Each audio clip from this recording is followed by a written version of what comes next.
Ever since he came into our lives, he became one of the family. But now he's gone. With Fond Recollections memorial plaques and website, we can upload all our photos and videos of him. Visit fondrecollection.com today and cherish the happy memories of your loved ones.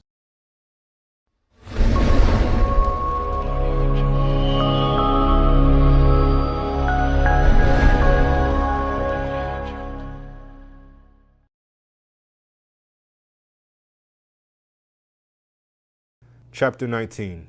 How the Tables Have Turned. St. Mark's was once again the target of a media circus.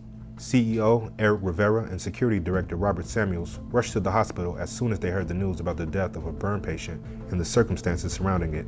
Both reached the hospital and saw the blinking red and blue lights emanating from the police cars and a bunch of uniformed officers surrounding the entrance of the hospital.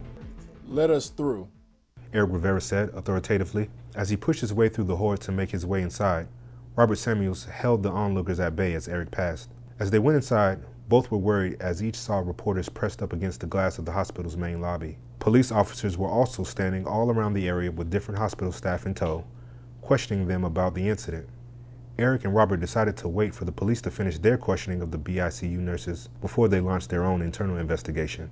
Eric's face was white as he turned to Robert and hissed, "Robert, what the hell happened?" He wiped some sweat off his brow. "We have not experienced any such incident at this hospital in a couple of years. There have never been any problems that occurred under my leadership. How can this happen? On my watch?" Eric was incensed. Robert looked worried. From the information I got out of my staff after they had questioned the BICU nurse, everything was going as routine. The patient was given a sedative for his pain, standard protocol for a man who had suffered third-degree burns. One of the nurses observed the patient until he was well asleep. She kept monitoring his vitals, and they were stable as well. The patient did not show any outward signs of anguish. "Shit!" Eric exclaimed angrily, kicking a nearby trash can and then regretting it as it made his toe throb with pain. "Did we pick up anyone entering or leaving the unit on our security cameras?" He asked through gritted teeth. "We just installed a new security surveillance camera last year." The only thing the security cameras show are the BICU unit nurses entering and leaving during the night shift. Robert replied morosely. Eric groaned. "So no evidence of foul play at this point, and there's absolutely no way anyone could have entered the unit without being noticed." Robert Samuels thinks for a moment. Well, there's still one way a person could have entered without being noticed by our camera, and that is through the staff locker room. Eric Rivera swivels around, his mouth hanging open in shock. "What?"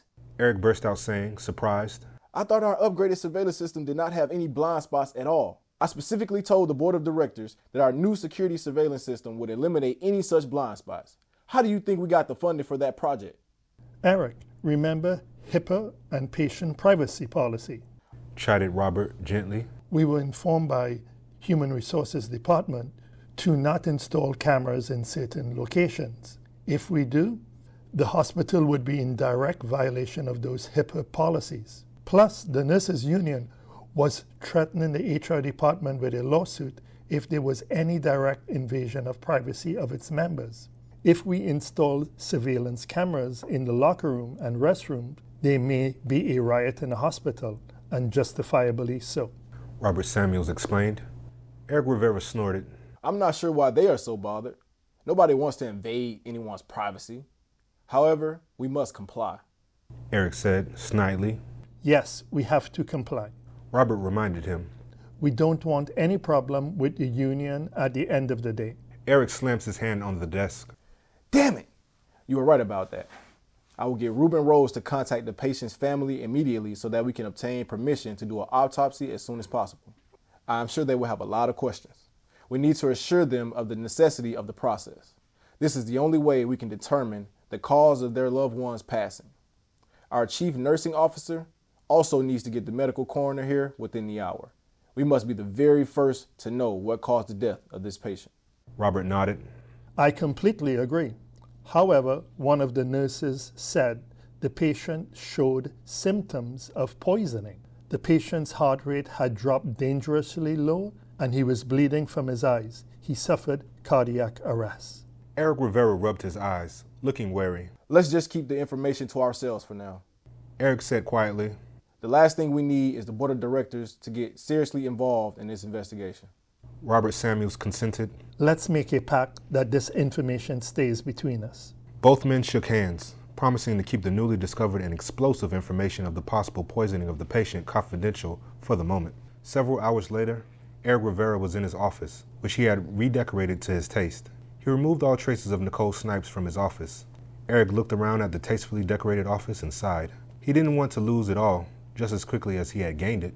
Eric was trying to piece together a written statement that he had to present to the media later when Kim Lopez, his executive assistant, called him over the phone. Mr. Rivera, I was just informed that the medical coroner arrived at the hospital about an hour ago. He is currently with the patient in the morgue. Kim informed him. Eric Rivera was livid.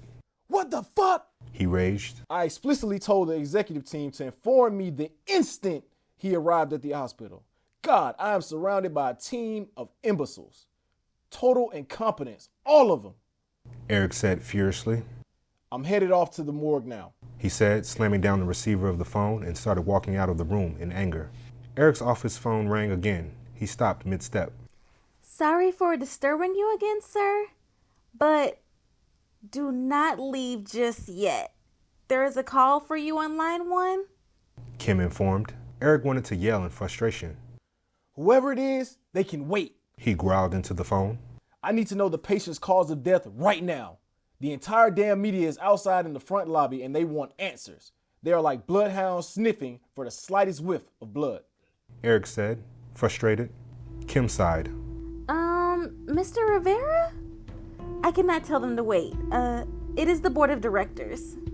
Her words hung ominously over the line, sending a chill running through Eric's spine. He had no choice but to say, Put them through. Eric sat on his tall back swivel chair and waited for the axe to fall. He forced himself to put on his best perky voice and said, Good morning, board of directors. I am preparing a statement to share with the press about last night's unfortunate incident. I assure you we will figure out the patient's death shortly and you will be the first to know the cause of death. A representative from the board of directors spoke up. Eric, we already know the cause of death. The medical coroner already informed us that the patient died of poisoning. This incident is very unfortunate indeed for St. Mark's Baptist Hospital, once again. He added ominously. Eric Rivera was stumped that the board of directors had been informed of the patient's cause of death before even he had found out. Eric realized that the board of directors had a network of informants spread throughout the hospital. Spies were lurking in every nook and cranny of the hospital. Eric knew that there were at least 1 or 2 spies in each department. He was even sure that there was a mole present on his executive team. However, before he could respond to the board of directors' additional queries, Eric was swiftly interrupted by the board's representative on the phone. That was when the board of directors decided to drop the bomb on him. The representative spoke up. Eric, at this moment, the board has decided to transfer all ICU patients to Stonewood Baptist Hospital immediately until further notice. We suggest that you find somebody that can be held responsible for this regrettable incident. The board representative said, coldly. We really do not feel like finding another CEO for St. Mark's Baptist. I mean, we can do it, but it would be such a bother. The representative said, threateningly. The representative's words lit a fire under Eric's ass. He knew exactly what needed to be done to get himself out of this situation, and Eric knew the exact person to pin it on. Don't worry, he assured the board of directors. I'll get it all sorted out. Hanging up the phone, he called Robert Samuels into his office. They had big plans to make and serious plotting to do. Those big plans involved a little someone called Scotty Allen. Thank you so much for hanging out with us. If you had fun or picked up anything from this episode, please assist us by hitting the like, subscribe, and notification buttons. You can also comment and share our content. These small things really help our channel and mean a lot to us. Also, special thanks to our Patreon supporters. You guys are the heartbeat of this channel, and we can't thank you enough for being so generous. If you would like to join our Patreon community, please click on the link below. You can contribute as little as $5 per month. You can get all kinds of perks. You can even buy merchandise of your favorite characters at our shop store. Click on the link provided below. That's going to do it for now. Until next time, remember you are cherished by us. So be kind and know that we consider you as family.